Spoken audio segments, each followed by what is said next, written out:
Every few years, we invent a new explanation for why our lives look the way they do.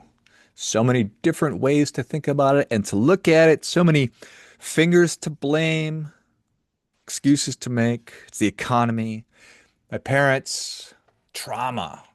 It's the timing of the whole thing, the system, it's burnout, it's misinformation, malinformation. It's a generation wide condition no one seems to have had before just the other day. And I'm not saying this to mock anyone. I say it because explanations have become an extremely abundant natural resource. We produce them effortlessly, sustainably. We export them globally, and yet, curiously, we remain deeply dissatisfied with the results, which raises an uncomfortable possibility. We may be explaining our lives far better than we are directing them. Ooh, terrifying. Now, if you were to stop someone on the street and ask, why are you where you are? You'd most certainly get a story of some kind, and that story would have immense detail. It would be coherent and maybe even persuasive. But there's a quieter question hiding just underneath that one. It's one that we rarely ask because it doesn't flatter us nearly as much. And that question is this: am I here primarily of what happened to me or because of what I chose to do in response? That's the question. And it's not a cruel one, but it is without question a cutting, biting, and potentially, most certainly, an honest one. And honesty, as you may have noticed, has a way of changing the temperature in any room. So, I want to say this really clearly. I'm not blaming anybody. I'm not denying trauma, hardship, pain, suffering, and I'm not arguing against being a compassionate human being. What I am doing is making an argument for authorship, for agency, because there is a meaningful difference between understanding your life and being the author of your life. And most people today are awesome. They're exceptional at narrating their lives. They can tell you what happened, why it mattered, who failed them, what should have been different. What fewer people can tell you clearly, calmly, and without defensiveness is where they still possess some leverage. And leverage is the only thing that actually changes outcomes for us. Every one of us, every human life without exception, is shaped by two forces: things that happen to you, and then choices that you made in response. First is unavoidable, the second is decisive. Now, modern culture spends an extraordinary, an inordinate amount of time examining that first category. We excavate, analyze, label, we contextualize it. And that's great. That's of value, but got to notice what happens when a person spends all their time there. They become extremely well informed, but strangely immobile because explanation on its own does not confer agency. In fact, it can quietly replace it. So there's this asymmetry that we have a tendency to resist. And it's that you're not responsible for everything that happened to you. You're responsible for what you do with what happened. So these two statements can be true at the same time, and adulthood begins when we stop treating them as competitors. What happened to you explains difficulty, but it doesn't explain direction. Direction, that comes from patterns and habits. It comes from what you tolerate, from what you avoid, from what you repeat, from what you delay while telling yourself that very reasonable story.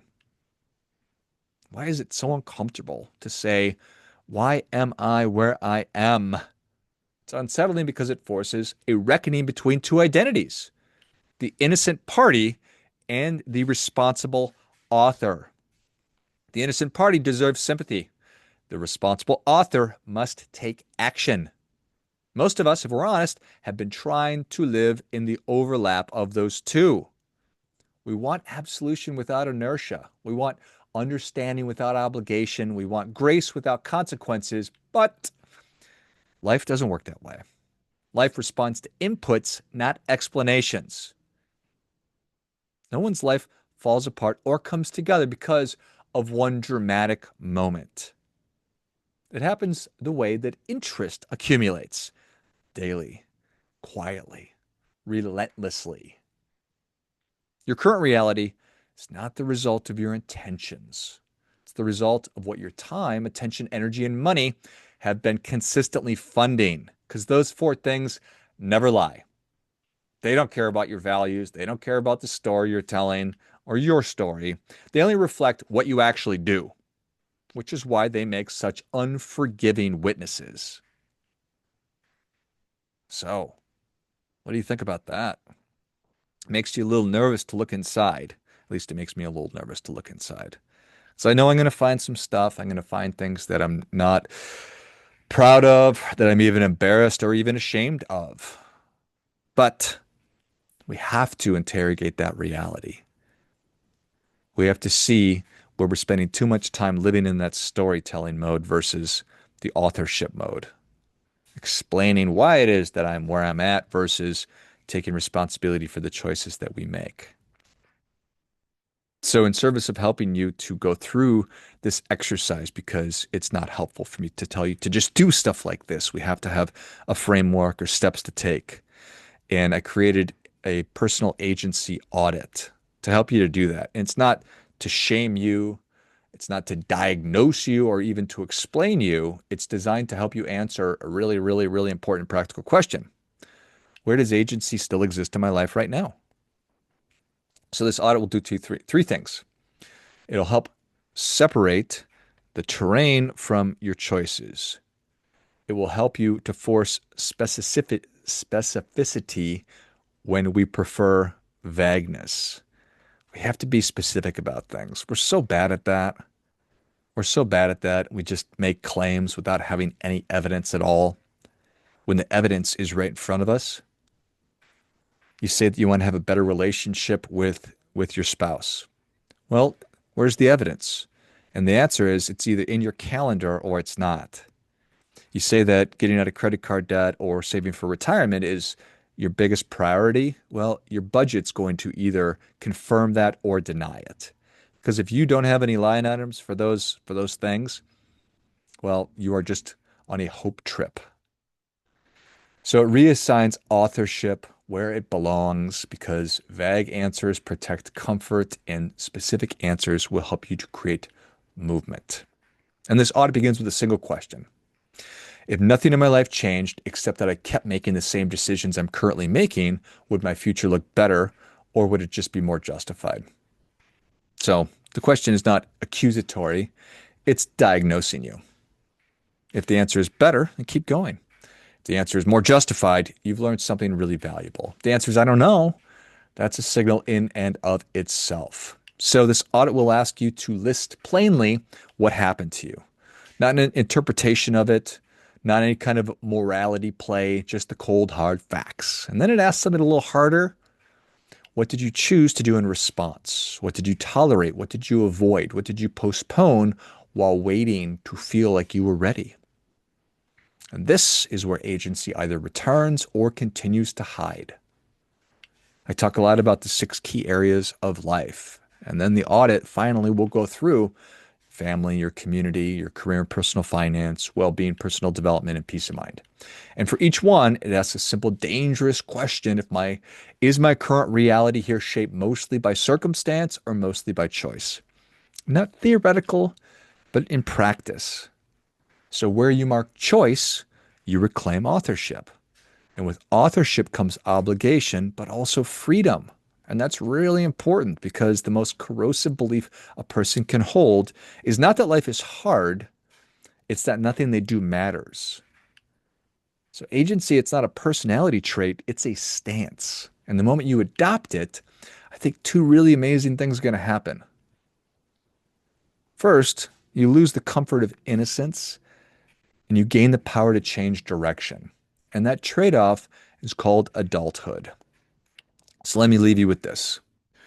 You're not behind, you're not broken, you're not uniquely cursed, but you are, whether you like it or not, participating in the creation of your life. And the question is no longer why you are where you are. The question is, what am I going to do next? Now that I know where I am holding the pen or my fingers can type and write the next part of my story. And that's what the agency audit is for. It's not to judge the past, but to reclaim your future. So you could check it out. You could find it in the notes of the episode. I won't even ask you for an email address or anything like that. You can just have it. Um, if you like sort of the framework and the way that I talk about things, I invite you to check out my newest book. It's called The Meaningful Few, Designing a Life That Works. You can get that on Amazon. I'll link there, link that in the notes as well. And then check out mymeaningfulfew.com for some additional resources that can help you get closer to the life that it is you actually want to live. And selfishly, it will help you to do your part by doing your best.